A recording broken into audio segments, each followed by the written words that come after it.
Hello and welcome to the No Balls Podcast. I'm your host, Patrick McDonald. With me, co-host Finn McDonald. Today, we are reviewing the 75 through 51 spots on my top 100 list. Then we're going to recap some recent transactions of the offseason because we can't really get a full episode recapping and grading transactions. So that's what's on the book for today. I guess we're going to start with my 75 through 51. It's way harder to say than you would anticipate. So I'll just read off, and then I'll let Finn take over with any questioning and complaining that he wants to do. To start at 75, I had Byron Buxton / Royce Lewis. 74, Stephen Kwan. 73, Sandy Alcantara. 72, Austin Wells. 71, Christian Walker. 70, Brandon Nimmo. 69, Hassan Kim. 68, Yoshinobu Yamamoto. 67, Dylan Cease. 66, Patrick Bailey. 65, Matt Olson. 64, Yandy Diaz. 63, Brandon Lowe. 62, Max Fried. 61, Jackson Churio. 60, Justin Steele. 59, Christian Yelich. 48, Riley Green. 57, Brent Rooker. 56, Willie Adames. 55, Michael King. 54, Garrett Crochet. 53, Will Smith. 52, Marcell Ozuna. And at 51, Isaac Paredes. Finn, initial reaction, questions, all of it. What's the first thing you have? Why Crochet over some of these other starters when he does not have a very big sample size? He only has one season of starting baseball games. Yeah. So I find it interesting that you specifically bring up Crochet because right next to him is Michael King, who has the same exact sample size of starting games. You see, for me, once I got down to it, I've typically been, can this guy, is he in the season that he had, he was very good at run prevention. And typically the best predictor of innings pitched is going to be run prevention. So as long as I feel pretty confident about somebody throwing a ton of or throwing very effectively, like I can project them to throw a ton of innings. That's not really the concern for me. Specifically, like 2021, Corbin Burns won the Cy Young through 164 innings, and that was kind of the big knock on him. Since then, I think he's been over 194 for 3 consecutive seasons. Guys can bump up their innings usage pretty frequently. Were you more, does that kind of answer where you were, or were you more on like just predicting him to have success going forward? Or just predicting him to have success going forward over like a Logan Gilbert. Yeah. I mean, Crochet, if I pull up fan graphs real quick, I'm pretty sure his FIPS were even lower than his ERA this past year, and so he had a 3.58 ERA and then a 2.69 FIP. Strikes out 13 batters per 9, and I do think that's very indicative of future success.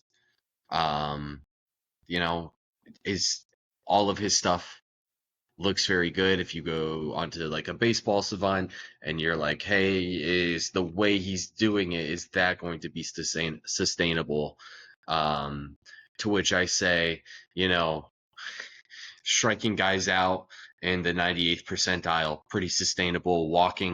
Preventing walks in the 87th percentile, that's pretty sustainable.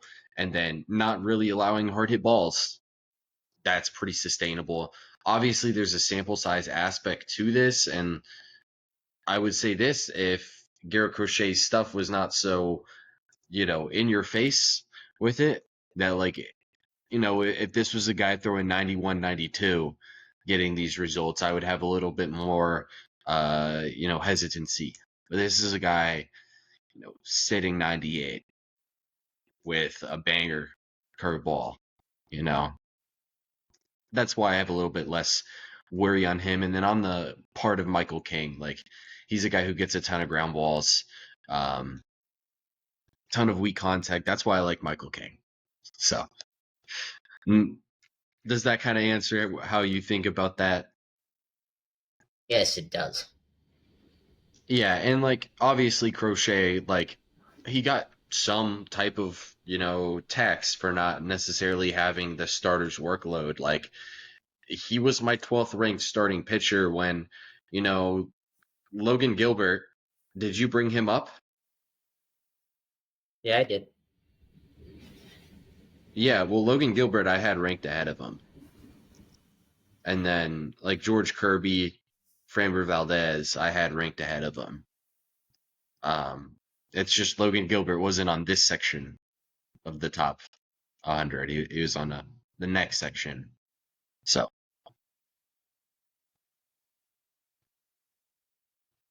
does that answer? I guess that seemed to have confused you even more. So that actually makes perfect sense. Okay, yeah. I guess I answered it with just assuming that you had saw Logan Gilbert ranked below him, but I didn't even think about it. Yeah, I ranked Gilbert higher than Kirby, or not Kirby, Crochet. So yeah, I mean he's number 12 starter for me. 54th overall player. It's really good. So yeah. Next thing you got, what do we have, Finn? How do you rank a guy like Jackson Churio, who has just had a rookie season that was not. It was a good rookie season, by all means, but it was not like a top 3 rookie season, or at least not top 2. Yeah, I think the wording of not top two is very true. There were obviously two rookie seasons this year in the National League that were much better than him. Um, thing is with Churio, right?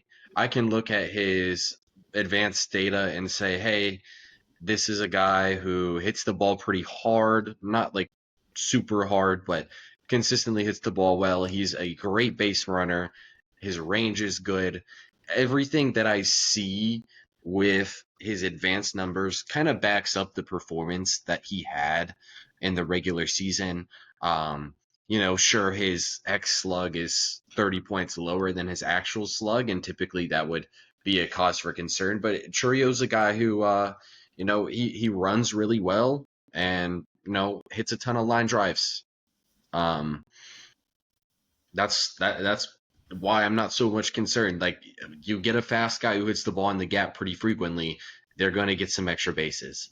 Um, Another thing too, his splits were pretty drastic this year. Not like the second half he OPS'd over 900 versus a 676 and the first half. So I just see like career trends already kind of starting with this guy.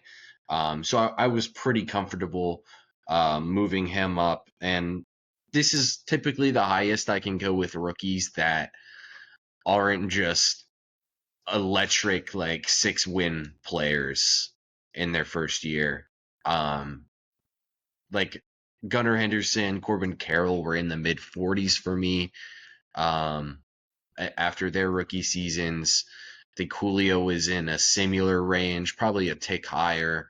Adley was a tick higher, and then I have a couple rookies this year that are a lot higher because they had great seasons. But this is about the highest I can go with like a rookie who had a good like all-star fringe all-star level season. And the thing is too, like if I see advanced data that tells me that this guy probably shouldn't have been as good as he was, like he's just not going to get ranked as well. But yeah, there's a rookie tax 100%. And then everything else seems pretty sustainable, and I like the second half trends. for him. So that's why he gets up to 60. I think 62, right behind Justin Steele. 61.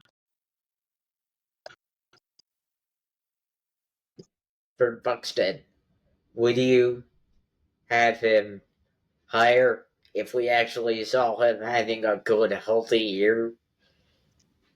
Because he hasn't had No, one of those in God knows how long. no.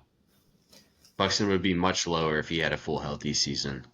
That's obviously satirical. Buxton and Royce Lewis were really hard for me to rank because uh, I had mentioned before that like I've developed the Bat Plus metric for this. I'm just including Royce Lewis in this conversation. In Bat Plus, Royce Lewis was uh, 16th over the past 3 seasons. These are guys that like talent wise, Buxton and Lewis. It's very hard for me to deny them talent wise, but like you said, health wise, like they are guys with just a lot of concerns for me. And yeah, if they were healthy consistently, they are a lot higher. So that's how those guys go.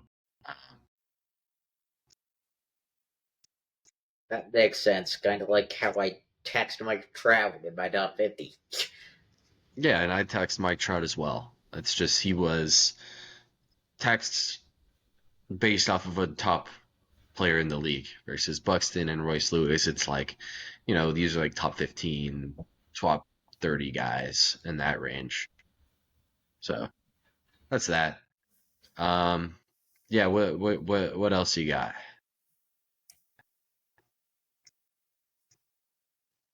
So I'm seeing guys like a Marcel Ozuna. How do you actually rank their defense if they didn't set one foot into the field at all? Yeah. So do you know how Fangraph's defense works? Essentially, like it's a positional spectrum, and DHs will be negative. So like Marcel Ozuna's uh 2024 defense, if I had to guess, was like probably like a negative 17. So that did play a good bit of factoring in. Yeah, it was a negative 17.5 for this season as a guy who only played DH. So that their defense hurts them 100%. Um, that's kind of just baked into my percent ranking where they're going to get 0 points for defense versus, like Patrick Bailey's going to get like, shit, I think he got like close to 40 because he was so far ahead of a lot of the guys in Glove Plus. Um, so he would be 28. Oh, wait, no, that's not Patrick Bailey. Yeah, he would be 51 times, like, I think 20%. So whatever that is, that's what Patrick Bailey got. And then divided it by the 95th percentile. Either way, I'm rambling. Defense, Fangraph's defense allows me to know how much I should dock guys. Is where I'm going with that.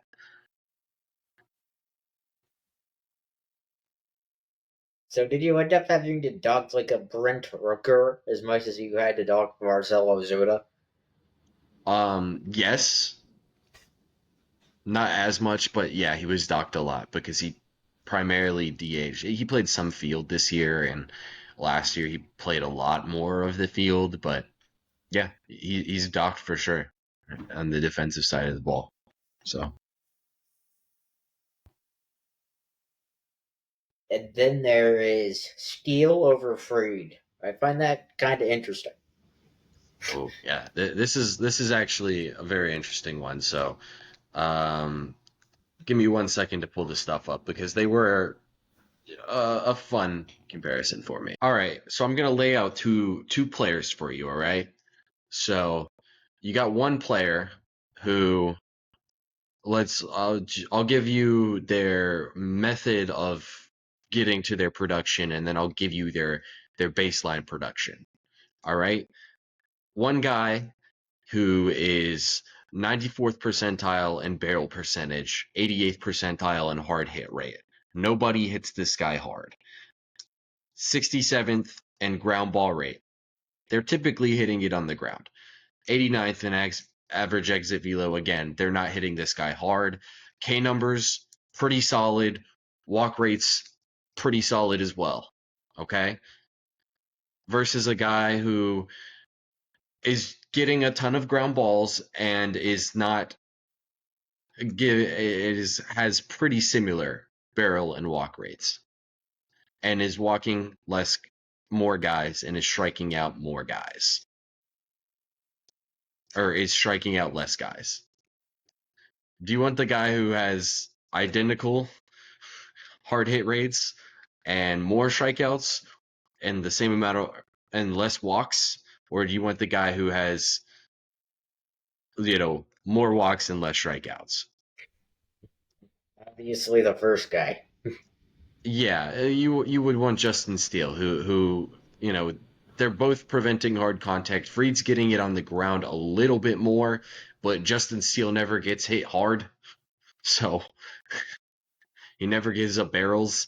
And then like on a production rate, you have one guy who has 307, 306, 318 for his ERAs over the past 3 years.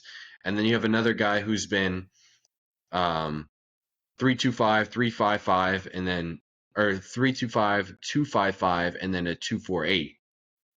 Obviously, one of them's a little bit better, but then you look at your FIPS, and then you're a 3.3, a 3.1, a 2.7 for the second guy, and then a 3.2, a 3.0, and a 3.2. So out of what they've actually output wise, they're about the same. I trust the process with Steele. To quote Philadelphia sports fans, I trust the process. Yeah, that's Steele. They're very similar pitchers. It's just Steele strikes out a couple more batters and he walks a good bit less of them.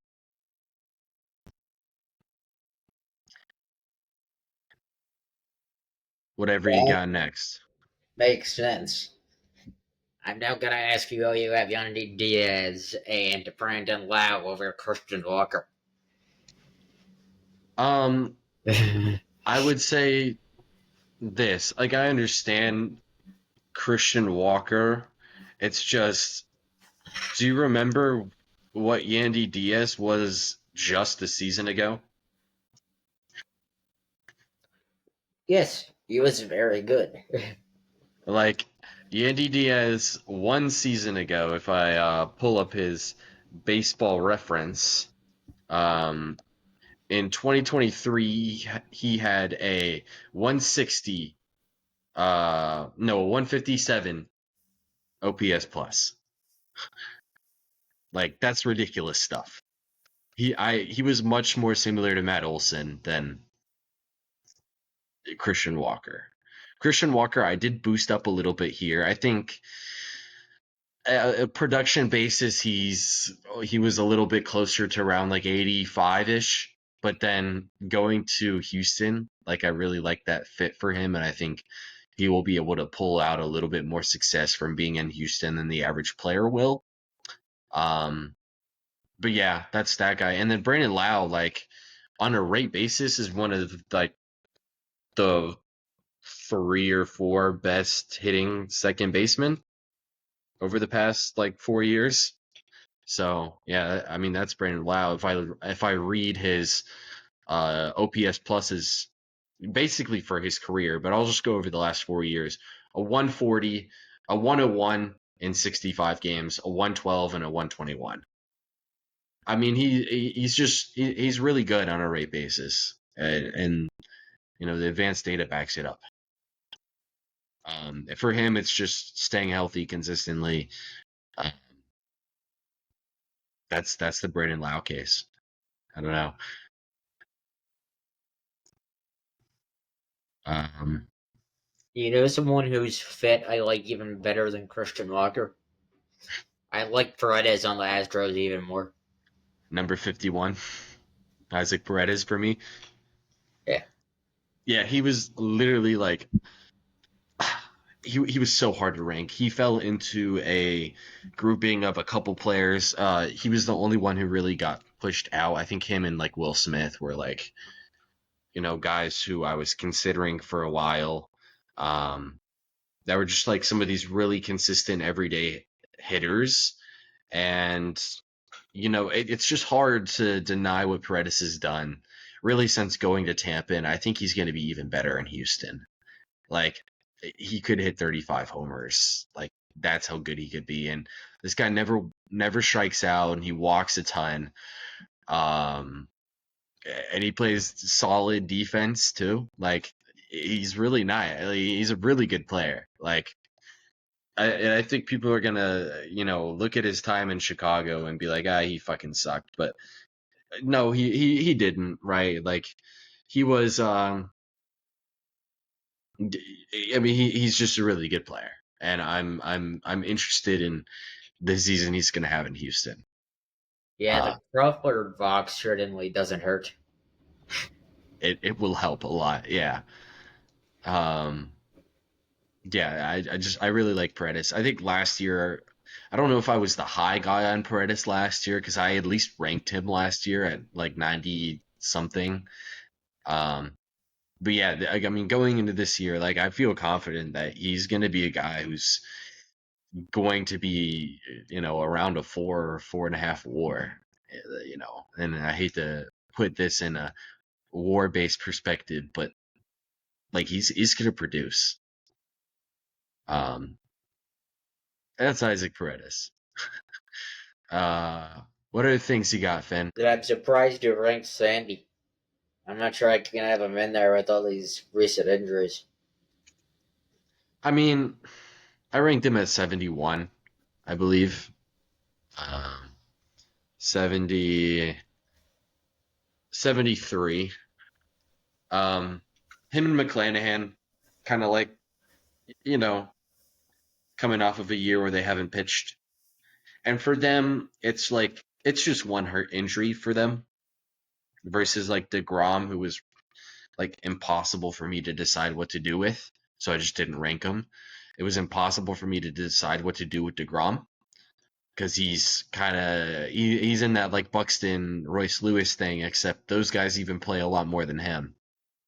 Um, and it's multiple injuries with DeGrom at this point versus Sandy and McClanahan just missed the whole year with a Tommy John surgery. Like that's it. Um, I think an honorable mention here, like Woodruff, kind of similar. I was just, yeah, maybe a little more hesitant looking back at his pitching profiles for the past couple years. So that's him. That's honestly all I have. Yeah. I want to give a quick shout out because there was one guy who I was considering for a while before this range, right? Like I was considering him there. I ranked, I think, 3 catchers in this range here. Um, or I at least ranked 2 catchers in Pat Bailey and Will Smith. I also ranked Austin Wells. I was considering Yainer Diaz up against those guys too. And then at some point, maybe it was me like getting out of my chair for an extended period of time while I was thinking about, where I would rank Yainer Diaz. And then I just never circled back to Yainer Diaz. I don't know what happened. He's been really good. He should have been on here. Not sure where it would have been. Somewhere in this range, I would think. So it is a wide range of guys with 25 names, but he would have been in this range. Shout out Yainer Diaz. I give myself one immediate mistake call on every list. I did it in my NBA rankings with Darius Garland, and he's been pretty good this year. So maybe the real way to have a good season is to get exempt. That's how you'll have a really good year. Um, I don't know. Is there anything else that I want to call out here? Um, Shout out Riley Green. I was ahead of the curve on him. Didn't have to move him at all. Will Smith, Adamas, guys who just moved up off of the other people playing a lot worse than them. Brennan Nimmo. I talked about it in the short video that went out today. Dude moved to left field randomly in the middle of his career. I didn't expect it to happen. Last year I ranked him as a center fielder. He was like maybe like top 40, 35 in that range. Dude had a down season and moved off of center field, which brought him a ton of positional value. So like I dropped him 40 spots. So yeah, he was 30th going into last year. And then a guy who I think if he wasn't facing an injury at the start of the year could have been a lot higher and honestly would be already signed by now. Like Hassan Kim's great. Finn, you ranked him really high. Like we love Hassan Kim around here. 96th percentile walk rate, hell yeah. Doesn't strike out, hell yeah. You know, does the most he can with his weekly hit balls. He gets the ball in the air a little bit for you. So I like Hassan Kim. Yeah, Finn, anything else before we get these transactions ready? That's when Kim can actually play shortstop well defensively, unlike a certain washed former shortstop on the Padres. Oh my God, Finn, we are the Xander Bogaerts haters. I wouldn't even call it hating. It's just I think we're realistic about him. He's just over the hill at this point. He's whatever. We're done with Xander Bogaerts hate. He's a great guy. I'm sure, probably. Either way, let's now get to transactions. What do you want to start with, Finn? Grading transactions. I saw Kim to the Dodgers. Okay, I didn't know if we had ranked that one or not. I thought that's where we had finished off last time. I know we did Josh Bell before. But yeah, Hassan Kim goes to the Dodgers, 3-year deal. There's some weird non-guarantees with it. I'll let you have your whatever you wanted to get off first about this move. So yeah, go ahead, Finn. Honestly, I like the move. Got a position filled that they needed to without having to spend a crap ton of money on it. 100%. And then with him, there is a it's 3 years, 12 million, and then there is 500 plate appearance incentives on it. There are club options that can raise it up to 5 years, 22 million, and then there's buyouts. So he's really guaranteed like 3 years, 14 million. But yeah, it can get up to 5 years, 22 million. So good stuff. Hyun Kim to the Dodgers. I think it's a good move, especially with the other move that they made like right after, which I guess we'll go ahead and transition to. Traded Gavin Lux to Cincinnati for Mike Sirota, outfielder, and then competitive balance pick. I believe it's type A. So how do we feel about this one, Finn? Reds lose. Reds lose. Yeah, I mean, I wouldn't necessarily say they lose, but like Mike Sirota, for those who don't know, he was like a guy who had some real first round hype to him going into his draft year this past year, and then he just had a shitty season in college this year. Like not a shitty season, but like not one that would keep you in first round pick conversations. And then competitive balance draft pick, like that's a first round pick. And then later after this, it was announced by their owner that the $2 million for the competitive balance pick was stopping them from spending on their roster, which I just, dude, what the fuck? What are we doing, man? Spend the $2 million. I'll let you explain why you have a Reds lose on this deal, Fen. Honestly, I feel like they could have given up a lot less on the side than a competitive round draft pick. Yeah, I mean it's trading a first rounder essentially. Like with where the Reds are, like it's probably like 36 around that range. So it's a valuable thing. Um, yeah. How do you feel on this one? You got anything else? Honestly, I don't. Yeah. I mean, I guess we have to grade these. I give it an A for the Dodgers because that's a pretty good return for a guy who's got 2 years on arbitration earnings, and then for the Reds, like I give it like a C. Like you're still getting an average major league hitter who plays all over the diamond, but he should play second base for you. Uh, yeah, I mean, what do you grade it, Fed? Dodgers get an A. The Reds get a D plus. Yeah, fair enough. Um, should we just go ahead and talk about the other Dodgers signing that has Yeah. happened? Yeah, go ahead, Finn. This is the elephant in the room. No one's surprised. Go ahead. I'll let you announce it to everybody who somehow wouldn't know. Suzuki went to the Dodgers.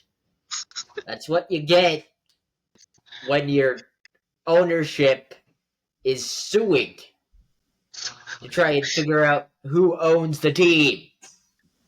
Yeah. For those who don't know, he's referring to the San Diego Padres, who we thought had a very good shot to land Sasaki, but there's a whole bunch of stuff going on with the Seidler estate. Basically, some people think they own the team, but they don't, and then the other people who really own the team are suing. It's a crazy situation. Hopefully, I didn't implicate myself in the court of law by saying that. Um, Essentially, what happens is Sasaki goes to the Dodgers, making a major league minimum next year. He gets a signing bonus of around $6.5 million. Um, yeah, he goes there. I think the Blue Jays had an offer of over $8 million to him. The Padres had offered for $10 million. This wasn't necessarily a matter of money here. He chose to go to the Dodgers, which why the fuck would you not? I can Um, agree there. Speaking of Toronto, we got a couple of moves to discuss because they finally got off their asses. I don't know if I'm getting off of their asses on all of their moves. I think a really important part of this too. We'll continue with the Sasaki thing. I don't. I mean, if he would have gone to the Dodgers, if the offer was 4 million, like he might not have gone there. Do you know what happened right before he ended up signing there? Do you know who sent money, international bonus pool money to the Dodgers, Finn? I think it was Miami. It was Philly. So, like, what the hell, dude? Like, who are you trying to help here? Um, but yeah, he went to Philly traded some of their bonus pool money so the Dodgers could do it. I don't know exactly what they got in return. I'll try to get that really quickly. Blue Jays, you wanted to mention some stuff for them. Go ahead, Fed. Uh, they got Hoffman and they got Santander. Yeah. So what I would call two pretty solid moves. Um, for context, um the Santander contract was a 5 year, I think, like $85 million. Um, and then there is some weird contract stipulations, and then Jeff Hoffman is 3 years, 33 million with some escalators. Yeah, I'll whichever one you want to talk about first here, Finn. I'll let you go ahead. The Hoffman one. Apparently, he failed the physicals for both the Orioles and the Braves. Yes, this is true. So the Toronto did get the free agent, but they did not come in first. They are continually following in second and third. Go ahead though. Keep going. That has me kind of concerned for him moving to a starting role if that is their plan. They got him as a if they got him as a closer, great. They needed one of those. I think it'll be a great one. Yeah, I feel kind of indifferent on this. If you think he can transition to the starting rotation, I don't hate it. I think there's potential for a six-man rotation there. Um, they already have Gossman, Barrios, Bowden Francis, who just had a solid second half. Um, you know, they still have Bassett there, and then Yariel Rodriguez, who signed for the long term. You know, I think they're going to six-man rotation with some of the age in this rotation and some of the uncertainty. Um, and it'll keep inning limits down. So I think Yariel Rodriguez also has inning incentive bonuses on his deal. Um, yeah, that Hoffman. How do we feel? What would we grade this? Honestly, I'd grade it an A minus. Is that including the injury concern? It is because I feel like that is even below market value for a closer. Yeah, I think for a closer of his caliber, I would agree. So yeah, I would say about a B plus. I would say compared to what we rank Clay Holmes, I think it's just a tick lower because I think the probability of them succeeding in a rotation role is about the same. They make about the same money, and then um, Jeff Hoffman has the slight more injury concerns, and I think his bonuses are like kind of just like if you looked at them, they're really just reliever incentives. Um, like I think there's like a 50 inning incentive, then there's like a 70 inning incentive, then there's like a 90. So like clearly like there's going to be more money than the guaranteed money on this deal if it's going to play out. So I would end up there. Santander, 5 years, 92 million. Um, there is a player option in 2027. The team can void it by escalating the salaries up. Um, yeah, and then there's a club option for 15 million for the 2030 season as well. So there's a bunch of additional money there. There's a 13 million dollar signing bonus. There's 62 million in deferred payments. A ton of fun stuff going on here. Did you know other teams could defer payments that aren't the Dodgers? This is crazy. Um, yeah, Yes, I did because we pay a guy named Bobby Bonilla $1 million every year. yeah, it's super funny when the Mets have to pay him, but yeah, Dodgers do it. It's a crime against the integrity of Major League Baseball. um, yeah, I mean, Saint Santander. How do we feel about this deal, Fed? I feel like what he's most certainly not Juan Soto. The Blue Jays needed a bat, and they actually went and got one. Bingo. I don't think he's like a slam dunk, can't miss free agent signing, right? He's a 30-year-old entering his 31 season who has really low, like really poor chase rates. Like he chases a ton. And then, you're hoping that he can maximize his contact. He's not, I doubt he's going to hit 40 home runs in Toronto. Um, hitting to right field in Camden Yards did him some good. But let this guy get hit. He can still stand out there in right field and not embarrass you too much. I think this is a good move, even if they're not ever going to be able to retain Vladdy, because at least they have a guy like this who he could go out and hit for you. It's not a huge needle mover as much as I think people, really thought it was, but a guy who's going to go out there and I think hit 30 home runs a year for at least the next 2 or 3 years. Um, how would you grade this?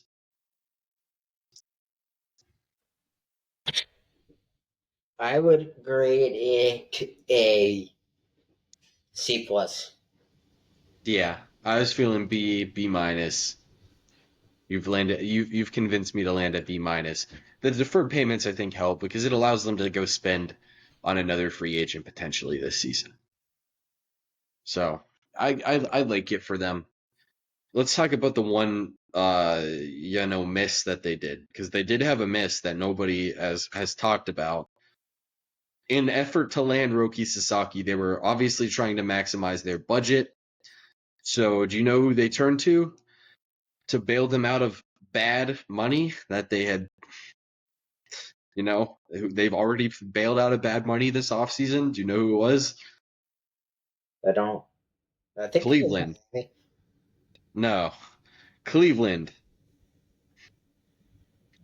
Cleveland, they've already taken on the Andres Jimenez deal from Cleveland. Now they're taking on this Miles Straw deal from Cleveland as well, which is also pretty bad. I think Miles Straw is a guy who at one point did land in the top 100 for me. It was at the early 90s. But yeah, Miles Straw he's owned or he's owed a ton of money. Not a ton of money, but a good bit of money for a guy who's not very good. 6.5 million, then 7.5 million for the next 2 years. Then there's a club option that Cleveland's paying the buyout for. But yeah, I mean that's a lot of money for a guy who's just not very good. Yeah, Toronto takes on the bonus pool money. Doesn't get anything back. They give up cash. Just a rough. Well, this was really banking on landing Sasaki. They finished in second. Tough one. We're not going to grade it because obviously they wanted to get Sasaki. They didn't. Two big free agent signings really left. Yeah.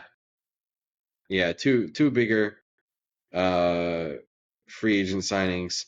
Tanner Scott and Jurickson Profar. Which one do you want to start on first?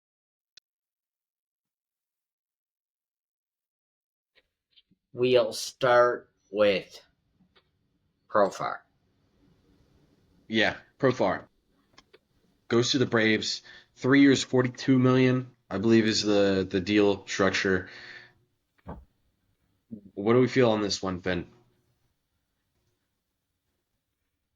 I wonder where he's gonna play. Because Lord knows they're not putting Marcell Ozuna in the outfield. Yeah, so they're going to play Profar in left, I'm assuming. And that'll move Kelnick to right field until Acuna's back. It's not going to be a good defensive outfield, I don't think. With Acuna, Profar out there, it's going to be pretty bad. But Profar can hit. You'll stash your bat in left field. I don't think it's too bad of a deal. I think for considering I didn't really buy into the Profar hype. At least not yet. I'm not, because when he goes to the Braves and makes an All-Star game this year, I'm gonna have to. But I mean, it's fine. I think this is a good price for a bat like him. So, I mean, I give it a B plus, A minus. What do you think? Yeah, I'm with you there. I give it an A minus. Yeah, Minus because I honestly think his fit would have been better at a team where he could have played first or DH. yeah, but I don't know where that team is, honestly. Shit, it might have been Toronto. It might have been us if we don't get Pete Alonso. I don't. No, I'll be all right without Jurickson Profar. Next, Tanner Scott, we mentioned it, 4 years, $72 million to the Los Angeles Dodgers. And people are crying about a salary cap. Chicago Cubs owner, who finished in second in the Tanner Scott sweepstakes, says, we just can't bid with the Dodgers. We're trying to break even every year. Now, Finn, do you think the Cubs are breaking even every season, or do you think they're making some money every season? I think they're making some money every season. They are making a lot of money every season. Okay, like they are making 100 million plus every season. They could have paid more for Tanner Scott. The Dodgers paid the most. Andrew Friedman said, "If you are thinking realistically about free agents, you're never going to sign one." And I can't agree more. Way to go, Andrew Friedman. Y'all did it. There's no deferred money on the Scott deal, I don't think. Really good deal. Like there is some risk to it. It's 18 million a season for a reliever who's had 2 really good seasons, but outside of that, it's been really shaky. I'm sure since he's going to the Dodgers, it'll work out. I would give it a B because it still, like I said, a ton of money for a reliever. So yeah, what do you think on this one, Finn? I'm gonna go with C plus, and I'm glad the Mets didn't do it. I just don't think he's quite worth 18. Yeah. Over 4. I would have done 18 for like 2. Yeah, so with Tanner Scott, they're paying him 16 million a season for these first 2 seasons. Then 20 wait. Wow, they're deferring 5 million on it. That's funny. Um wait, these numbers are not adding up. Wait. These numbers are not adding up whatsoever. Okay. So, there's actually a secret 5th year on this deal. Did you know that? That just makes my grade even worse. There's a secret 5th year on this deal for 5 million. It only voids qualifying with qualifying injury. So, not sure exactly what that is. I'm sure Probably we'll like Tommy John or an injury or he misses a significant time. if yeah, it's probably if in 2028 he has Tommy John surgery and misses all of 2028. Then in 2029 he'd make 5 million. That's what I would think. Um yeah, 16 million, 60 million, 20 million, 20 million. So it's a little backloaded and then there's that extra 5th year. They did defer some money. It looks 21 million starts in 2030. Yeah. I mean that's going to be a big talking point for them, and there's a big signing bonus on this deal as well for $20 million. Tanner Scott, Finn.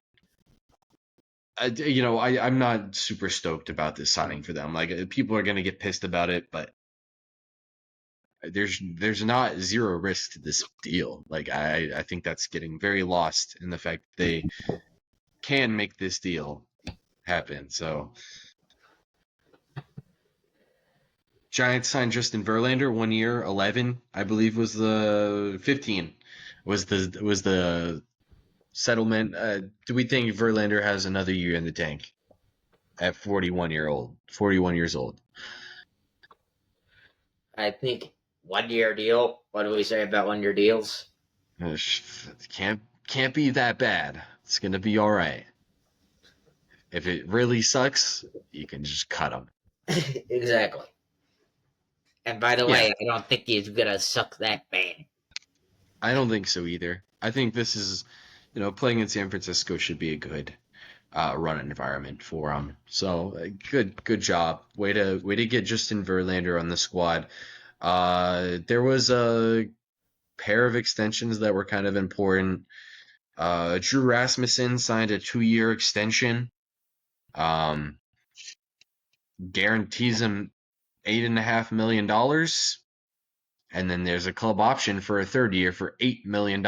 So, like, what did we think about this Drew Rasmussen contract extension, Ben?